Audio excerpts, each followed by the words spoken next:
What's good, everybody? It's your boy Tavon, back with the Emphatic Truth. I'm joined here today with good friend and fraternity brother Jevon Johnson, graduate of Morgan State. We're back here talking about, this is pretty much part two of what is privilege, HBCUs versus PWI, or predominantly white institutions, and the curriculum difference within it. As you go throughout, as I said in the first one, as you go throughout freshman and sophomore year, you're usually taking liberal studies courses in which you're learning of some sort of history, whether it's U.S. history, world history, European history, or something of that nature, especially in the high schools. So when you're learning about that history, we're oftentimes shadowed towards ourselves in the real history or our culture. And what I've came to understand in a PWI, attending Indiana University of Pennsylvania, there is sort of that missed history, or that missed option to take that history, and the knowledge within is not really great. So pretty much we're going to discuss now how it was experiencing an HBCU where an Africa diaspora course is required for you to take, and how can that maybe influence your thinking about who you are and where you may make and go, and who you come from. So just share, your thoughts. Well, yeah, it was required for everybody to take. I feel like it was very helpful, but not when you're not at the moment, if you get what I'm saying. Mm-hmm. Because you didn't appreciate it. Because yes, it was required, but it wasn't really required of you before you got to college. Right. So it was already still a choice, and it wasn't required but for one class. Mm-hmm. So, but now that it's like I'm getting to know myself, I'm starting to see these things. I'm starting to learn past, you get what I'm saying, history that I wasn't told. It's making sense with who I am. Right. And that class that I took, I really did appreciate, because the teacher would come in and just start just straight spitting facts. Mm-hmm. He just sat down and in 14, you get what I'm saying? Right. Oh yeah. And he'll just spit facts, but you get what I'm saying? I'm writing down the notes, but it's not that serious for everybody. Right. Mm-hmm. It's just a requirement. Right. So they may just think that, it's just something I just gotta get through real quick. You just gotta coast through this class. You get what I'm saying? But this is your history. Right. Little do you know. Right. You were never required to take it, but for this one class. Right. And that's why I feel like it's not really appreciated, because it's just like Black History Month. Mm-hmm. You know what I'm saying? You get that 1 month. Right. And that's when everybody want to, stand around and pay homage, towards those people who fought and try to make something productive happen in society. Mm-hmm. And the rest of the, 11 months of the year, we, pretty much are at odds with each other internally, within ourselves and with our own brothers and sisters. So it's like, where do that, stop? As far as is drawing that line where you don't have to wait until February or Black History Month to acknowledge these great people and what they try to, produce for society. It will be more of an effort, to look at their works and try to formulate a plan to actually get yourself out of your situation, and not just think that you're constrained to just enjoying a month to appreciate that work.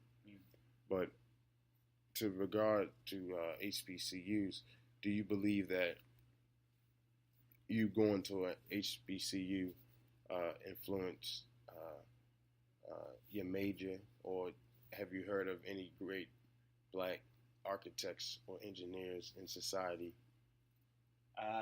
Definitely. Elementary school, I'll always remember this. 4th grade, we did the live museum, Mm-hmm. and the person I ended up in was Garda Gus's Morgan, Mm-hmm. and he developed the stoplight, Mm-hmm. and he's an engineer, so I had that in my mind, like, damn, he can do it.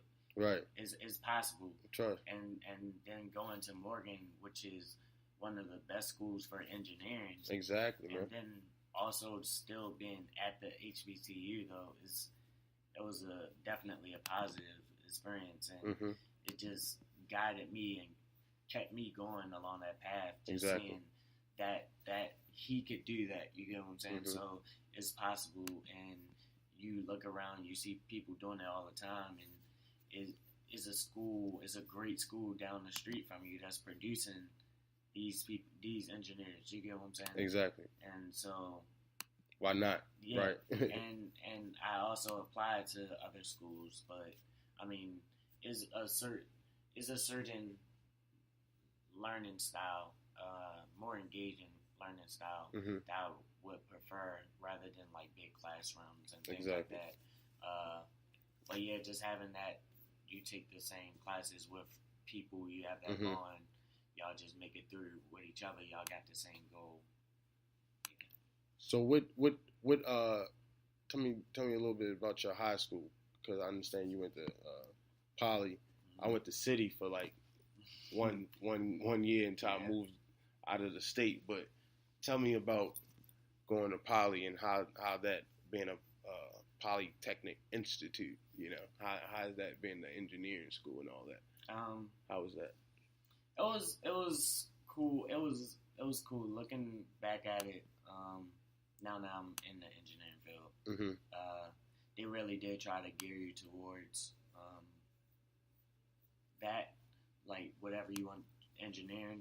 Mm-hmm. They also had the science side, Mm-hmm. so they had your last year you could choose engineering side or science side, and so that's where people kind of Really? I don't want to do engineering, so by then they're not doing the engineering classes no more. But I remember in high school I had an assignment, and the last one we made a crane out of wood and Mm-hmm. did that, and we had to pick up the piece and like transfer it over, and there was a contest at the end. Right. And I feel like those little things, like, I really appreciate it because those were things I wanted to do. You know Mm-hmm. what I'm saying? And so now working in construction, seeing that happen every day is like, Right. It's the reality, Yeah. and it's something that you can apply to what you learned back even in high school.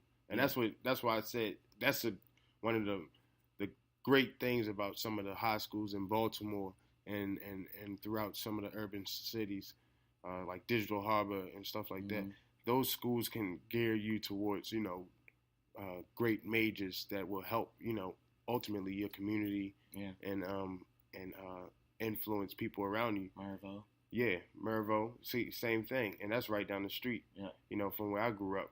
So like, if we can take that same ingenuity and use that throughout our college and in our life, I think that would be a great turning point in how we approach things. Yeah.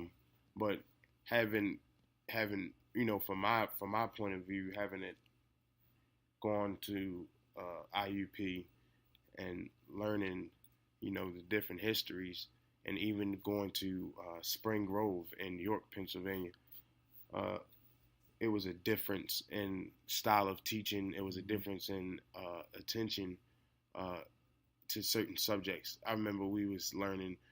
Black History Month came around, and it wasn't like, it wasn't even like it came around. Mm-hmm. It just popped up, and nothing was even said. Nothing was no sort of even a mere announcement was not even heard. So that just showed you that even though I was black in a predominantly white high school, it wasn't any attention paid to my culture or any diversity in their teaching of other cultures or the recognition of it. Yeah. So that was a turnoff into how going forward I would see myself, being able to do or being able to have interest in certain things. Yeah. So how do you think that now working at construction or being an engineer, how do you think that can influence you and help your people more so? Yeah, so I feel like now the thing is now that once people graduate, the thing is now that you have this knowledge, you have to use it to bring it back. Right. And so it's things buying back the neighborhood. You get what I'm saying? I'm learning how to build my own house. Because eventually, if you think about it, that could become a business. You get what I'm saying? Employing the people graduating from Maryville with the trades of that plumbing, you get what I'm saying? Right. Internship. Yeah. That's how we have to do. We have to bring back what we learned there and then do it because, like I said earlier, sometimes we get the job and we cool and that's cool with us. But Tucked off. We can still do that. You can still, and that's how I see it. You can still do it. You can still make that money and help the community and do what you love. Mm-hmm. It's possible. Mm-hmm. If you want it, it's possible. You don't have to just settle for that. You can come back and help the community. So, right. Yeah. Right. And that's what it really ultimately is all about. Yeah. And I think it's so influenced now by education that we have to make a focus point to educate ourselves in the areas that the school system may not. And if it's something like, building a house or looking at different internships that we can employ our own people in and gain great partnerships, that's what we need to do for ourselves. Mm-hmm. Because it's not going to look good, you own, material things, and then ultimately your right to even produce or live a meaningful life is taken from you. Mm-hmm. Because all the money in the world won't be able to buy that back. Yeah. And that's what I think having that HBCU or having that black culture and having that positive energy can help people who may not understand what that looks like. Because a lot of the times we are first generation, college students. So we're not used to seeing, strong, positive role models because it's not going to get it on TV. Yeah. Half the time you got to figure out which way these people going nowadays. So the energy is definitely mixed up. And we're trying to focus on building positive energy so we can build constructive, organizations to ultimately do stuff that's going to promote our change. But any last words or anything you want to shout out that can people can check out? Yeah, you can find me at justdreaminglucid.com, JDL.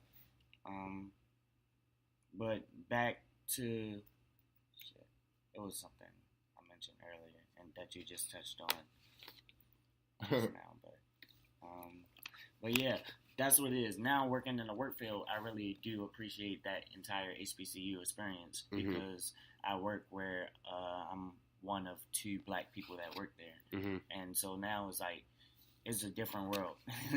Just listening to the theme song, that's just how you really appreciate it. Right. Yeah, I definitely appreciate you coming on. Make sure y'all check it out for the next time on the Emphatic Truth. Peace.